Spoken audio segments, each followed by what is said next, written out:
시편 128편과 129편은 모두 성전에 올라가는 노래로서 순례와 관련된 노래이지만 128편은 여호와를 경외하는 사람의 복된 삶을 노래하는 반면에 129편은 감사와 탄식이 어우러지면서 하나님의 백성을 괴롭히는 자들에게 벌이 내려지기를 의로우신 하나님께 호소하고 있는 시편입니다.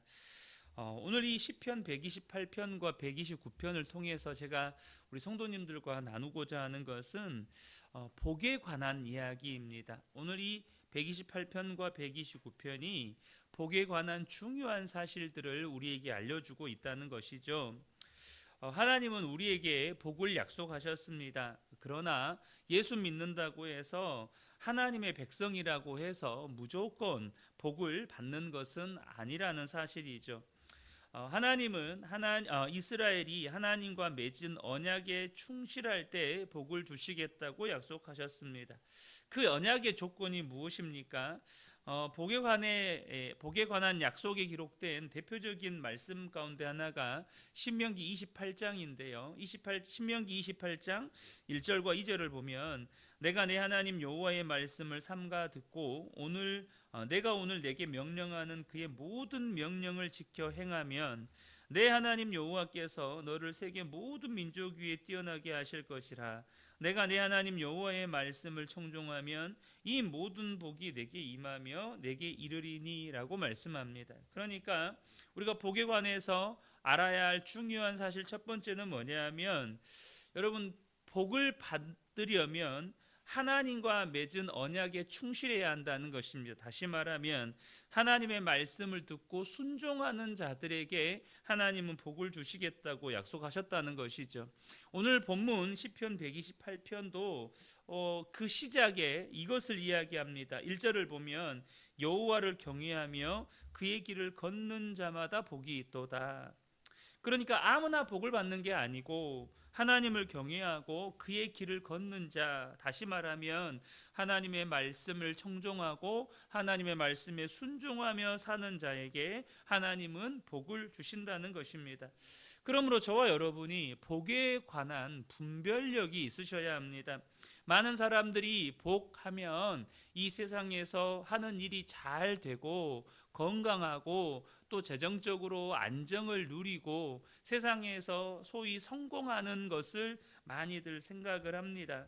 그런데 여러분, 우리가 그런 복이 있어요. 예를 들면 재정적인 안정을 누리고 건강도 하고 또 가정도 잘 이렇게 평안하고 하는 일도 잘 되고 그래서 나는 복 받았다라고 생각할 수 있겠죠. 그런데 내 안에 하나님에 대한 경외심도 없고 하나님의 말씀에 대한 순종함이 없는데 하는 일이 잘 돼요. 가정도 평안해요. 재정적으로 안정을 누리고 있다면 그것은 지금 모래 위에다가 집을 지은 상태, 그러니까 매우 위험한 상태라는 사실을 아셔야 합니다. 여러분, 복의 조건이 있죠. 하나님을 경외하고 하나님의 말씀에 순종하는, 하나님과 맺은 언약을 믿음으로 충실히 이행하는 자들에게 하나님은 복을 약속하셨는데 내 삶에 하나님과의 맺은 약속에 대한 이행함은 없어요. 하나님을 경외함도 없고 하나님의 말씀에 순종함이 없는데 돈도 많고 경제적으로 안정감이 있고 또 인간관계도 잘 되고 하는 일도 잘 되고 가정도 화목하고 막 그래요. 그때 여러분, 내가 복 받았다라고 생각하시면 안 돼요. 나는 지금 매우 위험한 상태에 있다. 다시 말해, 나는 하나님이 아니라 안전과 풍요를 더 좋아하고 있는 것뿐이에요. 하나님을 사랑하고 하나님을 경외하는 게 아니고 지금 이 세상에서 누리는 복을 더 좋아하고 있는 것뿐이라는 것입니다. 그러니까 하나님 없는 복이 여러분 어떻게 우리에게 복이 될 수 있겠어요? 여러분, 유명한 일화가 있죠. 모세가 이스라엘 백성들이 광야에서 하나님께 또 거역합니다. 하나님 앞에 우상 숭배하면서 하나님을 거역해요. 그러니까 하나님께서 이스라엘 백성들에게 모세에게 말씀하십니다. 야, 내가 나의 사자를 네 앞에 보내서 너의 백성들을 가나안 땅으로 인도하여 드리겠다. 이 가나안 땅은 이스라엘 백성들에게 복이었습니다. 그런데 하나님의 말씀은 내가 너희들에게 약속은 그대로 지켜주겠다. 가나안 땅도 그대로 너희들에게 주겠다. 그러나 나는 너희와 함께 가지 않겠다라고 말씀하실 때 모세가 화들짝 놀라며 하나님 앞에 간절히 구합니다. 하나님께서 함께 가시지 아니하시려거든 우리 다 올려보내지 마십시오. 모세가 뭘 구하는 겁니까? 하나님 없는 복은 복이 아닙니다라고 하나님 앞에 호소하고 있는 것입니다.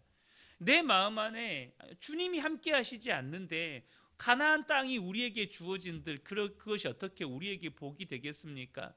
사랑하는 성도 여러분, 하나님을 경외함이 없고 하나님의 말씀에 순종함이 없는데 내 삶에 하는 일이 잘 되고 또 재정적으로 안정을 누리고 가정이 화목하고 다복하고 여러분 그러고 있다면 여러분 이제 분별하실 줄 아셔야 합니다. 내가 지금 매우 위험한 상태에 있구나. 이것을 분별하실 수 있으셔야 한다는 거예요.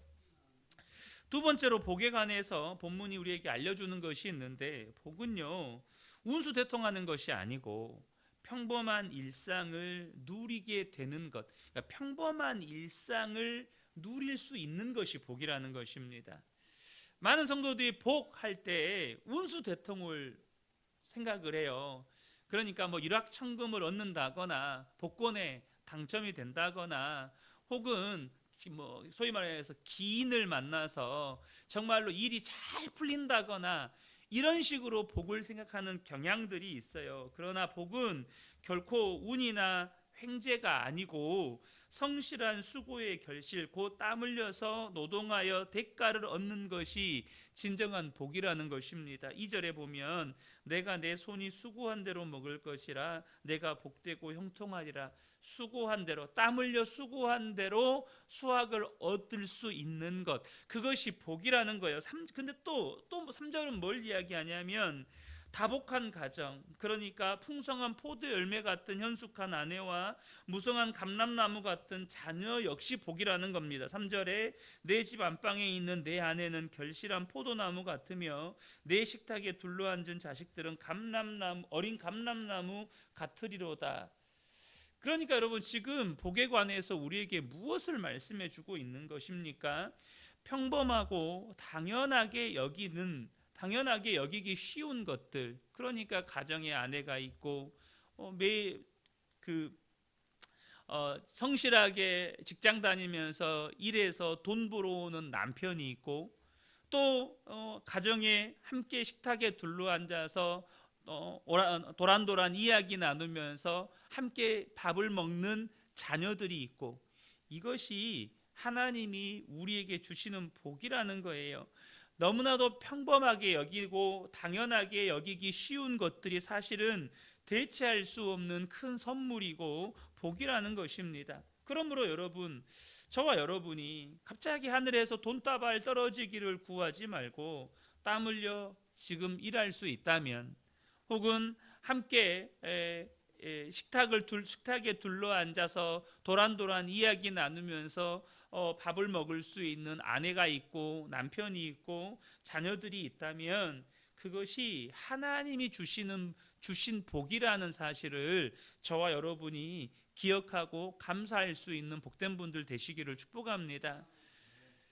그 많은 사람들이 그것이 복이라는 사실, 평상시 당연하게 여겼던 것이 복이라는 사실을 잊어버리고 살다가 나중에 뒤늦게 깨닫게 되는 경우가 많습니다. 그러니까 잃어버리고 나서야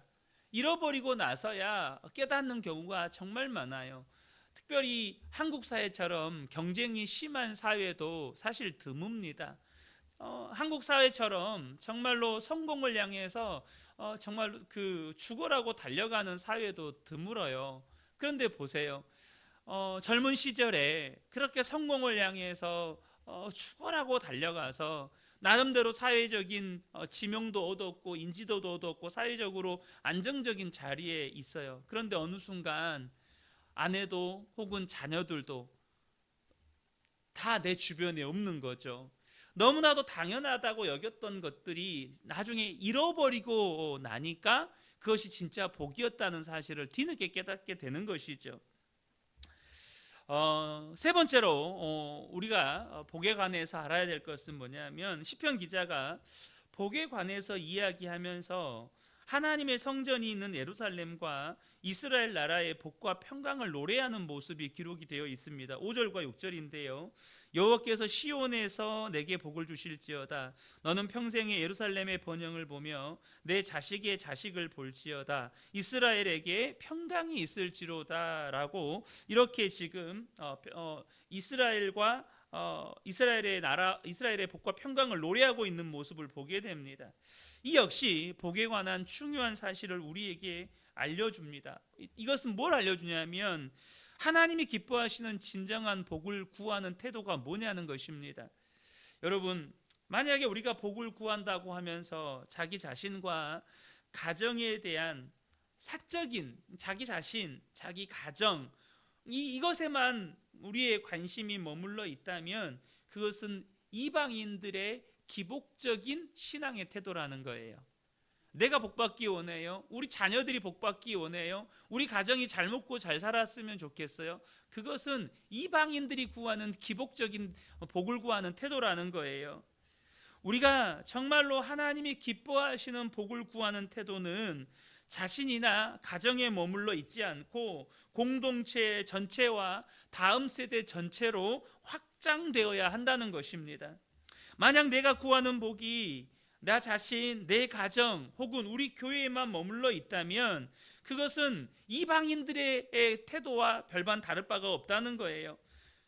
하나님이 아브라함을 부르실 때 가지고 계셨던 계획은 아브라함만 복을 받는 것이 아니었습니다. 창세기 12장 3절을 보면 너를 축복하는 자에게는 내가 복을 내리고 너를 저주하는 자에게는 내가 저주하리니 땅의 모든 족속이 너로 말미암아 복을 얻을 것이라 하신지라 라고 말씀합니다. 그러니까 하나님이 아브라함을 택하신 것은 땅의 모든 족속이 아브라함을 통해서 복을 얻기를 원하셨다는 것입니다. 저와 여러분이 예수를 믿어서 구원 얻게 하신 것은 저와 여러분을 통해서 땅의 모든 족속이 예수를 믿어 구원을 얻기를 원하시기 때문입니다. 그런데 저와 여러분이 복을 구한다고 하면서 나와 내 가정, 내 자식, 내 가문 혹은 우리 교회의 부흥만을 위해서 구하고 있다면 그것은 이방인들이 복을 비는 그런 기복적이고 세속적인 태도이지 결코 하나님 나라 백성의 태도가 아니라는 것입니다. 여러분, 하나님께 복을 구하시는 저와 여러분 되시기를 축복합니다. 그러나 주님이 말씀하셨습니다. 너는 먼저 그의 나라와 그의 의를 구하라. 먼저 그의 나라와 그의 의를 구하라고 말씀하셨어요. 여러분, 이 새벽에 기도하실 때요, 나라와 민족을 위해서 기도하시면 좋겠습니다. 나라와 민족을 위해서 저와 여러분이 기도할 줄 아는 복된 분들 되시기를 축복합니다. 나아가서 열방과 민족의 잃어버린 영혼들을 위해서 기도하실 수 있는 저와 여러분 되셨으면 좋겠습니다. 하나님 나라 백성은요, 절대 자기 복만을 구하지 않아요. 자기 가정만을 위해서 기도하지 않습니다. 자기 교회만을 위해서 기도하지 않습니다. 최근에 여기 옆에 정금교회가 교회 문을 닫았다는 이야기 들으셨죠? 새로운 교회가 들어왔거든요. 제가 교회 이름이 지금 문득 생각이 안 나는데, 여러분, 새로운 교회가 들어왔습니다. 경쟁업체가 들어온 게 아니고요. 여러분, 그리스도 안에서 한 몸 된 여러분 교회가 온 겁니다. 주님의 그리스도 안에서 주님의 나라를 이루어갈 귀한 동역자 교회가 온 거예요. 그러면 여러분, 옆에 이렇게 새로 들어온 교회를 위해서 지나가면서 여러분 볼 때마다 기도해 주세요. 하나님, 이 교회가 하나님의 나라와 하나님의 의를 구하고 하나님 나라를 확장시켜가는 귀한 도구로 쓰임받은 교회가 되게 해주세요. 여러분, 그렇게 축복하시면서 기도하시면 좋겠습니다. 지나다니다가 교회들이 보이면 그 교회를 축복하는 기도를 꼭 하시면 좋겠어요. 여러분, 나라와 민족을 위해서도 저와 여러분 기도할 사람은 성도들밖에 없어요. 이 나라 이 민족을 위해서 기도할 사람들은 여러분 주님의 백성들밖에 없습니다. 이 새벽에 이 귀한 시간 나와서 저와 여러분이 기도하는데 우리의 기도가 이방인들이 구하는 것처럼 하나님 복 주세요, 이번에 우리 자녀들 시험 봅니다. 잘 보게 해주세요. 이번에 취업합니다. 잘 되게 해주세요. 이번에 배우자 만나서 결혼하게, 물론 기도해야죠. 기도해야 되는데 그 기도가 정말 나와 내 가정과 내 자녀들과 우리 교회에만 국한되어 있다면 그것은 정말로 하나님의 백성의 태도가 아니라는 거예요. 여러분, 만약에 우리의 기도가 그렇게 나와 내 가정과 교회에 머물러 있다면 여러분, 저 죽어가는 영혼들은 누가 기도해 줍니까?